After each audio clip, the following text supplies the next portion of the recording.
we are going to deal about the important topic, very useful topic to classes. This is classes. Already we learned sentence. ஒரு சென்டென்ஸ்னா எப்படி இருக்கணும்னு நமக்கு தெரியும். phrase, class, sentence எல்லாம் பார்க்கிறதுக்கு ஒண்ணு போல தான் தெரியும். But it has difference among them. சென்டென்ஸ்னா எப்படி இருக்கணும்? ப்ராப்பர் ஸ்ட்ரக்சரா இருக்கணும். group of words ஆ இருக்கணும். complete sense of meaning கொடுக்கணும். அதே மாதிரி phrases அப்படின்றது கிட்டத்தட்ட similarly look alike a sentence. அது phrase. இன்னைக்கு நம்ம பார்க்க போறது classes. இத நம்ம we cannot say it is a sentence. இத நம்ம sentence னு சொல்ல முடியாது. இத நம்ம phrases னு சொல்ல முடியாது. இது it's a part of sentence னு சொல்லலாம். a grammatical unit of organization னு சொல்லலாம். ஒரு கிராமர் யூனிட் இருக்கு அப்படினா ஒரு சென்டென்ஸோட அமைப்பு இருக்குனா இதையும் ஒரு சென்டென்ஸ் போலன்னு சொல்லலாம். சென்டென்ஸினுடைய ஒரு பகுதி போல, ஒரு வாக்கியத்தினுடைய ஒரு பகுதி போல இருக்குது, வாக்கியத்தினுடைய ஒரு உள் பகுதி அப்படின்னு வேணா நம்ம கிளாसेस சொல்லலாம். சிம்பிள் காம்பவுண்ட் காம்ப்ளெக்ஸ்னு ஒன்னு நீங்க படிப்பீங்க, அதுக்கு இது வெரி இம்பார்ட்டன்ட். கிளாसेस நமக்கு கிளாஸ் தெரியும். நான் 9th கிளாஸ் படிக்கிறேன், இது கிளாஸ். இன்னொரு கிளாஸ் இருக்கு, கிளாஸ். பறவைகளினுடைய அந்த பாதத்தை சொல்லும்போது என்ன சொல்லுவோம்? கிளாஸ்னு சொல்லுவோம். மனுஷங்களோட ஃபுட்ட சொல்ற மாதிரி பறவைகளோட காலெல்லாம் சொல்லும்போது கிளாஸ்னு சொல்லுவோம். இது கிளாसेस. ஒரு வாக்கியத்தினுடைய உட்கூறு, ஒரு வாக்கியத்தினுடைய உட்பகுதி. பார்க்கிறதுக்கு வாக்கியம் போல தான் இருக்கும்.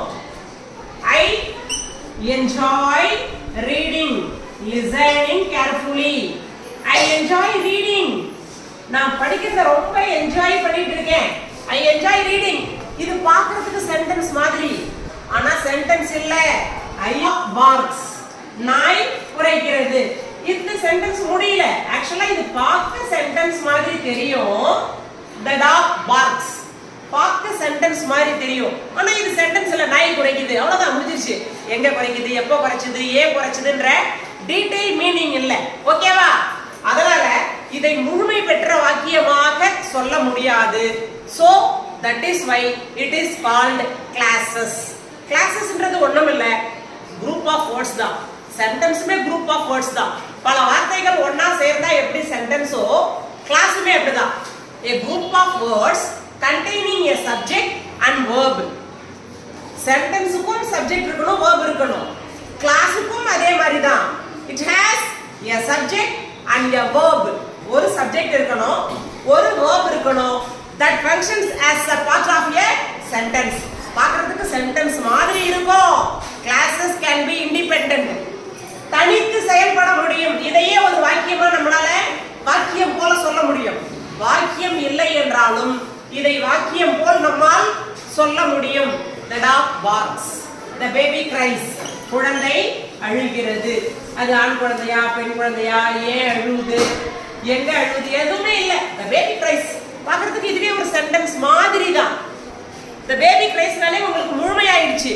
This is independent class. தனித்து முழுமையான அர்த்தத்தை வாக்கியத்தினுடைய எந்த பகுதி கொடுக்கிறதோ அதுக்கு பேரு இண்டிபெண்டன்ட் கிளாஸ். இண்டிபெண்டன்ட்னாலே சுதந்திரமா. இது இண்டிபெண்டன்ட் கிளாஸ். இந்த கிளாஸ் நம்மளால கண்டினியூ பண்ண முடியும். இந்த கிளாஸ் நம்மளால மேற்கொண்டு கண்டினியூ பண்ண முடியும். சபார்டினேட் கிளாஸ்னு ஒன்னு கூட கனெக்ட் பண்ணி நம்மளால கண்டினியூ பண்ண முடியும். The baby cries. The dog barks. I enjoy reading. இதெல்லாம் பார்க்கிறதுக்கு தனித்தனி சென்டென்ஸ் மாதிரி இருக்கு. இது சென்டென்ஸ் இல்ல. சப்ஜெக்டும் வெர்பும் இருந்துட்டால் அது சென்டென்ஸ்னு அர்த்தம் இல்லம்மா. சென்டென்ஸ்னா கம்ப்ளீட் சென்ஸோட இருக்கணும், முழுமை பெற்று இருக்க வேண்டும். This is classes. Classes எப்படி இருக்கணும்? containing a subject இருக்கும், verb இருக்கும், that function as a part of a sentence. நல்லா கவனிக்கணும். part of a sentence, வாக்கியத்தினுடைய ஒரு பகுதி தான் இது. அப்பனா இந்த வாக்கியம் இன்னும் என்ன ஆகும்னு அர்த்தம்? continue ஆகும்னு அர்த்தம். it's a part of a sentence. Classes can be independent. வெறும் கிளாஸை மட்டுமே நம்ம பயன்படுத்த முடியும். தனித்து செயல்பட முடியும். இப்போ இதுல சப்ஜெக்ட் என்ன? who or what is doing the action, யார் ஒரு செயலை செய்கிறார்களோ அல்லது என்ன செயலை செய்கிறதோ, that is subject. who or what is doing the action is subject. இதுதான் subject. who அல்லது what, who or what is doing the action, யார் செய்றாங்க என்ன செய்றாங்கன்றது சப்ஜெக்ட். அப்போ verb என்ன? action or state of being. இந்த சப்ஜெக்ட் என்ன செய்கிறதோ அல்லது எந்த நிலையில் இருக்கிறதோ அதுக்கு பேரு verb. இப்போ கிளாஸ் அப்படினா இரண்டு வகைப்படும். கிளாஸ் நம்ம ரெண்டா சொல்லலாம்.